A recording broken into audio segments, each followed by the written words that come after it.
Hi everyone, it's Shannon here, and welcome to Honeybee Stamps Simply Spring Video Hop. Today we're going to create this card featuring the new Lovely Layers Dogwood and Lovely Layers Spring Birds dies. We're going to start with the Lovely Layers Dogwood set. I'm going to pull off the largest die from this set. This is going to basically be the color of our branch, so I die cut it out of Kraft cardstock, so kind of a brown. We will darken it up with copic markers later. Now we're going to move on to the flowers. So I pulled off all the dies for the flowers. There's even some kind of little buds. I just die cut them out of white cardstock, and I'm going to set them down on my work surface. Now we're going to move on to the leaves. There's several leaves as well, so I'm going to pull all those dies off. I'm going to die cut them out of this beautiful kind of olivey green cardstock, and then set those aside. Now the last thing is we have these flower centers. So I've grabbed the two dies and I'm going to die cut all those centers. There's 5 little centers in total, and I just die cut them on some really light yellow. Now we're going to add some depth to these die cuts, starting with the flowers and a shader brush. This is a shader 2 brush. It's a very linear brush. It's nice and long and lean, and it just helps to add some texture to, as well as color obviously, to these flowers. I'm ink blending them in seedless preserve, so a kind of like purpley red color, and I think this just really adds a nice touch of color to these petals, really adding a lot of interest. And as I work my way around, I'm just adding a little bit of color to kind of the center points of the petals. Then I'll move on to these buds and just add it to the base of the buds. Really, either if you cut them to the tops or the bottom, doesn't really matter. Just adding a bit of that color. Not too much, but just a bit. Now we're going to move on to the leaves. I have another shader brush. This is a shader brush 1. It is a round shader brush. This is just going to add a really simple gradation to the base of the leaves. I'm using pine needles here, so a dark green, and just ink blending at the very base of the leaf to add a little gradation so it has a little bit of depth. It looks like the leaf is rounded. Now these are small die cuts, so I'm doing the best I can to ink blend over them. I use my finger to hold them in place, but when we move on to the flower centers, I will probably grab my tweezers to help kind of hold them in place. But another option is you could use a tape runner and actually tape your die cuts, stick them to the tape, and then color or ink blend on top of that. So here I'm quickly coloring those flower centers, starting with a kind of lime green copic, and just added a little color to the edge, and then I'm blending it out with a lighter lime green copic here. This is YG00, just to kind of blend it out and soften it a little bit. Now we are going to color that branch. I just want to darken it up a little, so I'm starting by coloring all the branches here with my lighter brown, which is E47. So I'm just coloring all of the branches, and it's okay if you color a little bit into the leaves and the flowers, because we're going to end up eventually gluing the other die cuts on top. Now I'm adding a shadow with my darker copic, which was E49, and I'm just adding it to the underside of the branch. This is kind of, as you see here, this is how the branch will sit on my card front, so that is how I'm determining the underside. And I'll even color along the sides of the cardstock on the branches, just because that will color that little edge of the craft and really make a seamless look. Now we're ready to put this together. You actually want to start with the leaves because some of the flowers will overlap or go over the leaves. So I'm gluing the leaves here, and I got one in the wrong spot. There we go. Now I got it in the right spot. Just kind of match those leaves up with the base. Most of them are pretty easy to figure out. There's just like 2 that are kind of close. And once we get all those leaves in place here, we'll be ready for the flowers. Already, just with the leaves on there, it's really starting to come more together. Now we're going to start gluing on these flowers. They really add that pop with that nice crisp white and a little bit of touch of that seedless preserves on the side. I think just really makes them look more realistic and adds a little more interest with that new shade or that new color. Finishing up here with the little buds. And now we're almost done. The only thing we have left to do is the flower centers.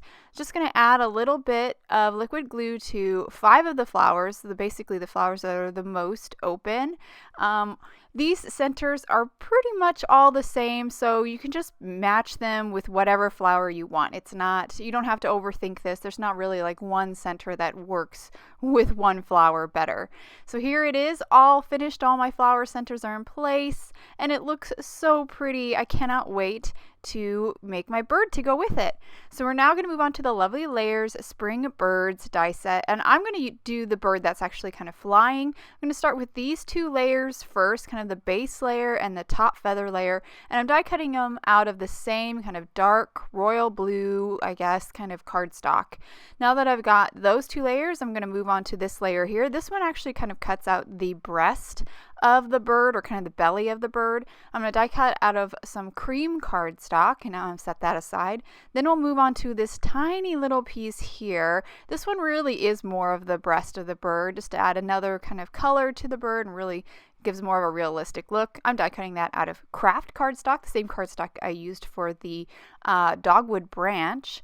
And then we'll finish up with this tiny little die here. This little die cuts out one of the feet, a beak, and an eye. And you have to die cut that twice, so you get 2 feet. And you'll end up with an extra eye and an extra beak. You'll just take those off and you can throw them aside. And now we're ready to add some depth. I'm going to start with black soot and one of my shader brushes again. This is that same linear one, and we're going to use this to ink blend and really highlight the feathers as well as kind of add depth. We'll start with that back set of feathers on the base, and then and you can really identify that as a part that's visible because the die will make these like detail score lines on the die cut.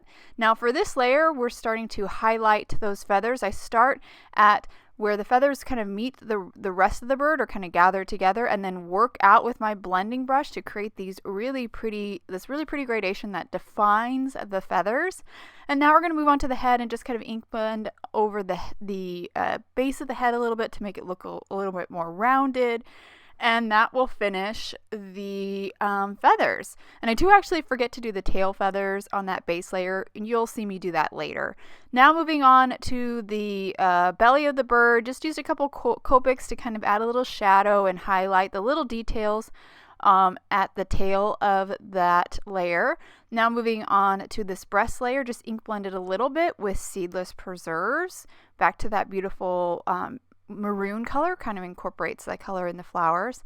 And then for the beak and the feet, I'm starting with 2 copics, starting with Y15 and just coloring them with this yellow. Probably should have just went ahead and die cut these out of yellow cardstock, but this is what I ended up doing. And then I grabbed a darker copic, which is YR23, and I'm just adding a little shadow, a little bit of this darker shade to the base of the feet and the beak to just give this a little bit more interest and a little bit more definition. Now for the eye, I'm choosing to just color a tiny little black dot in the center of this white eye. You could totally just color the whole eye black if you wanted to, but I wanted that little bit of ring of white around the eye just so the eye pops a little bit, because my bird is pretty dark with those dark blue feathers. Here's where I remembered I forgot to ink blend the tail feathers, so I grabbed my black soot again and my Shader 2 brush and just quickly added a little bit of that black soot to those so they have a little gradation. Now we're going to layer the kind of belly layer. Once I get that in place, I'm going to move on to this kind of breast layer. Here's where you want to work a little quickly. As soon as you get that breast layer down, you want to get this second feather layer down, because these two kind of nestle into each other, and you just want to make sure you have that little bit of wiggle room with the liquid glue to kind of get that lined up right. Then I quickly adhered the beak and then the 2 little feet, and then we'll finish with the eye, which you can really see the white now that I've added it onto the blue cardstock. And that, again, that white ring just kind of helps the eye be a little bit more noticeable, but it'd be totally fine if you just left the eye totally black. Okay, now we're going to move on to kind of creating almost like a shadow box effect for our our card. I'm going to make a frame here using the A2 double stitched frames. I use the largest and the second largest. I get them together out of an A2 panel of Kraft cardstock, and that will create my frame and my little background. Now we're going to create a sentiment real quick with the new Big Kindness stamp set. I'm just going to use one of the sub-sentiments for this from the set as my sentiment, kind of keeping the focus on the flower, the dogwood branch, and the bird. I heat emboss that in white and then cut it down to a strip. Here is our frame. I've already doubled up my foam adhesive and added that to the back of the frame. And here's that insert or inside panel. I'm going to center my bird and my branch onto this panel, or get not necessarily center, but get it arranged the way I want, and then trim off the excess. Now I'm going to save that excess. We'll end up with a little bud trimmed off and part of the branch. I want to tuck that little branch bit back in behind one of the flowers and the bird. I used a little piece of tape to kind of hold all of these die cuts in place, and then I'll grab my liquid glue and just glue it behind that flower. This just fills out the space a little bit better by adding this little branch in there. It makes it just balance the composition a little bit better. Now that I've got that glued, I'm going to trim off the excess again because that branch hangs off a little bit more. And then we're ready to start adding the foam adhesive. So I'm going to add just one layer of foam adhesive behind the flowers and the bird. So I've got that all the foam adhesive here on the back side. I've removed the backing. Now I'm just going to place it back onto my little panel. I've even added a little foam adhesive to that little bud that I cut off, and I'm going to pop it back on the panel. And now I'm going to carefully remove my low tack tape. This happens to be micro pour tape, which is like a medical tape.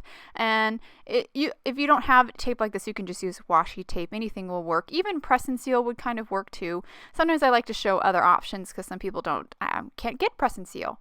So I've added liquid adhesive to the back side of my panel. I'm going to center it on my Kraft card front. Then I'll remove the backing on this frame, that foam adhesive on the frame. And again, the foam adhesive on the frame is doubled up just to kind of create that shadow box kind of look, that extra depth. I think it really adds some beautiful subtle shadows. Then we'll add a little bit of liquid adhesive to the backside of our sentiment strip and then just place it over the branches, kind of center it in that window, and that will actually complete the card. I'll hold it to the camera here so you can get a good look at all the details. Lots of beautiful, subtle blending and coloring on the bird and the flowers, but I really think the kind of simple background with the Kraft cardstock really highlights those subtle blends and coloring that we added, and it just has such a realistic and such a textured look. I hope you guys enjoyed today's card and video. Please make sure you check out the other awesome videos in today's hop, and thank you so much for watching, and I hope you have a wonderful day.